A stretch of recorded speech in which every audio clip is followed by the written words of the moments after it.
Primero en C5N liberaron al hijo de un comerciante secuestrado hace 3 días en Banfield.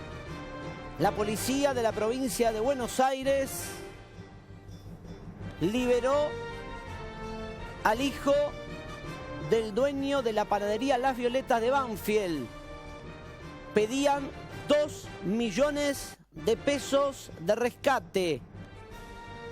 Hace instantes, en un operativo comandado por el propio jefe de la Policía Provincial, Pablo Bressi, y monitoreado por el ministro de Seguridad, Cristian Ritondo, en cercanías de la Universidad de Lomas de Zamora, liberaron a Daniel Calderón. Hay 3 detenidos, hay 3 prófugos. Recordemos que Daniel Calderón fue secuestrado a las 23:20 del martes en la calle Glade al 500, en el partido de Lomas de Zamora, a metros de la panadería de su padre, llamada Las Violetas. El secuestro ocurrió cuando este joven manejaba su auto. Fue interceptado por delincuentes que iban en 2 coches, una Sandero, Stepway, un Chevrolet Onix gris. Le cortaron el paso, lo encerraron, se lo llevaron y empezaron a comunicarse directamente con el padre del comerciante. O al revés, con el padre de la víctima. Interviene en el caso el juez federal de Lomas de Zamora, Alberto Santamarina. La información que manejamos es que no se pagó de rescate. La información que manejamos es que no hubo pago de rescate, que hubo reiterados vínculos telefónicos entre captores y el padre de la víctima, pero que finalmente no se habría pagado rescate para su liberación. En este momento, ahora, el comité de crisis montado por este secuestro busca a los 3 prófugos. Todo muy cerca de la Universidad de Lomas. También interviene el fiscal federal Sergio Mola. Recordemos, el último secuestro largo que había existido fue el de Daniel Rebagliati. 8 días. Se pagó casi 1 millón de pesos. 6 detenidos. La causa la tiene un fiscal federal de San Martín que se llama Paulo Stark. Este caso puntual se había mantenido, como suele pasar con los secuestros en curso, en secreto. Algunos colegas eligieron hoy publicarlo. Nosotros elegimos no hablar del tema hasta que se terminara. Y eso acaba de pasar.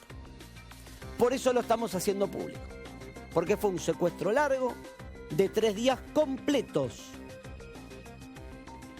Lo sacaron, lo rescataron del propio lugar de cautiverio. Entró la policía. La propia policía en el lugar. En instantes vamos a ver. Bien, seguimos ahora sí con el tema que habíamos iniciado el programa. Está con nosotros el doctor Gustavo Álvarez. Fue el primer abogado de Fernando Farré, lo tuvo 48 horas, me va a corregir. Doctor, ¿cómo fue ese encuentro con Fernando Farré? Gracias por estar. No, por favor. Porque usted fue el primero que lo defendió. ¿Qué vio de ese hombre? Bueno, vale aclarar que a la persona de Fernando no nos conocíamos, lo desconocía. Los familiares vinieron posterior a que sucede esto, 4 horas. Me entero que sucedió un crimen. Vi el helicóptero justamente de C5N sobrevolando el Canto del Mantendale. Recibo una llamada del hermano donde pide la asistencia para defender a su hermano. Se presentan a nuestro estudio.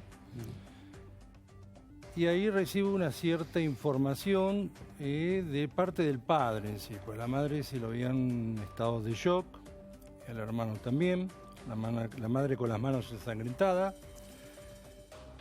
Y bueno, eso fue el viernes Y el sábado ya venía la indagatoria que se realizaba en la Fiscalía de Género de Derqui. ¿Cuánto duró la entrevista?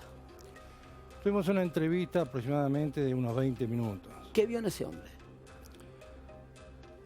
En ese hombre lo que vi es, dentro de lo que puedo decir porque fui partícipe como abogado en él, tengo que ser cauto, vi un proceso, no sé, desorientado, frío, una situación que no quedaba claro que si estaba en estado de shock o no. Lo que hice fue ponerlo en situación jurídica, decirle Le explicó cuáles eran los alcances de la ley. Exacto, el derecho que tenía. El de mantener silencio o declarar. ¿Le dijo algo él? Usted no lo va a contar, seguramente por el secreto profesional, pero él le hizo en 20 minutos una charla. Es una charla. Reconoció un hecho, le habló del hecho, preguntó por algún familiar, dijo quiero algo. No, preguntó si a Claudia justamente le habían hecho el velorio y enterrado. Se le dijo que no, porque está en este momento en autopsia. ¿Preguntó eso? No sabía.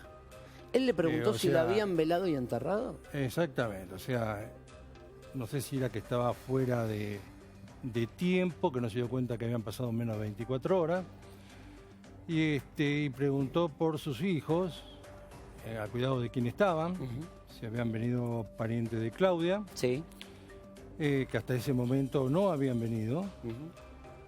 Después le pregunté sobre un hematoma que tenía en el ojo derecho, si mal no recuerdo. ¿Y qué le dijo?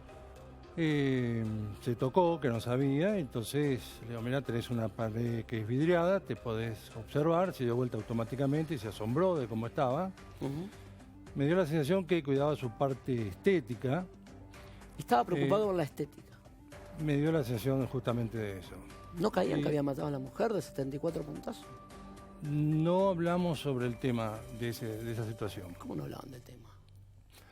No, porque lo notaba como que estaba desorientado, o sea, mostraba una especie de shock y las consultas eran sobre otra, entonces yo me dediqué a poner en situación jurídica y después buscar la forma de tomar conocimiento bien de cómo había empezado todo el proceso de lo que ya estaban las actuaciones procesales hasta ese momento. Tuvimos una discusión nosotros dos cuando empezó esta Es muy historia. probable. Yo le cuestioné a usted, doctor, y me acuerdo que lo charlamos. Yo le dije que sentí que usted hacía una defensa poniendo el eje en ella. En algún momento le sentí alguna declaración, usted pidió disculpas después, eso es bueno. En algún momento usted hizo una declaración como diciendo, bueno, tampoco, no sé, Claudia, una mujer complicada, como si la cosa cambiara en algo, si ella era buena, mala. Y yo le subí la apuesta y le dije, mire, sea la peor persona o fuera Claudia Schiffer la peor persona del mundo, nada merita que le peguen 74 puñaladas. Le subí la apuesta y le dije, en ningún contexto justificaba el hecho. ¿Se arrepiente de haber declarado lo que declaró? Mire, yo le explico cómo sucedió. Hasta ese momento, bueno, se sabía la cantidad de puñaladas que había recibido, porque todavía estaba en un proceso de autopsia. Sí, claro. Uno recibe la información y la información que uno recibía, nada justifica la muerte. Eso quiero dejarlo en claro. Dígalo otra vez, porque si no... Que nada justifica la muerte. Bien.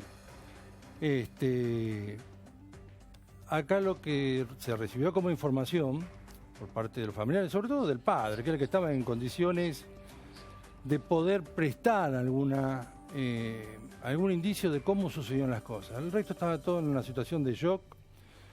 El que sufría aparentemente toda la acción de violencia familiar era Fernando Farré. Hago un punto ahí.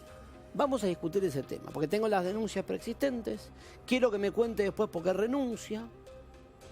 Pero lo hacemos en 2 minutos. Pausa y seguimos con el tema.